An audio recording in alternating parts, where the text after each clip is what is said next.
GT-Line Kia K5 2022 yil model. Assalomu alaykum hormatli do'stlar. Shu 1-aprelda Dubayda arzon auksionda ko'rkazak mashinamizning biri 2022 yil model 1-21 yil sentyabr oyi Kia K5 GT-Line komplektatsiya 1.6 turbo motorli.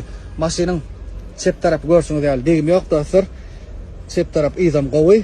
Yanqida ishimiz yani GT-Line komplektatsiya. Mashinaning iz qo'y yana shu bamperin bir bölücüğü görünüyordur dostlar. Yırtılıptır. Şunun için aşağı bölüğünü çalışmalı olur. Sağ tarafına geçtik. Sağ tarafına iz ruçkasını çalışmalı. Yüzü yok yani. Kapısı koyu. Sağ taraf ön kapısı defektli dostlar görünüyordur. Nesip olsa oyun becerip olur. Bakı oyun şu cover yok. Şundak mal olur. Sağ taraf kırlı. Degimi önünden şeyler akılan dostlar yana görünüyordur. Süveyler da Gülyali hiç mesele yok. Komplekt bumper, sağ taraf kırlo, iki taraf çırası, çep taraf çırası kovukeni. Yine sağ taraf çırasında kılsa kapodam çalışsak kovular. Şeylerak. Motoruna marka geçelim. Yankıda işimiz ali turbo motor. Lancırollara hiç ziyan yetmedik. Arası dostlar görünüyordur. Salonun içine marka geçelim. Ön kapılarda 5 kulçovoy dostluk var. İçi kızıl salon. İlkülün ayırbağı aydalın.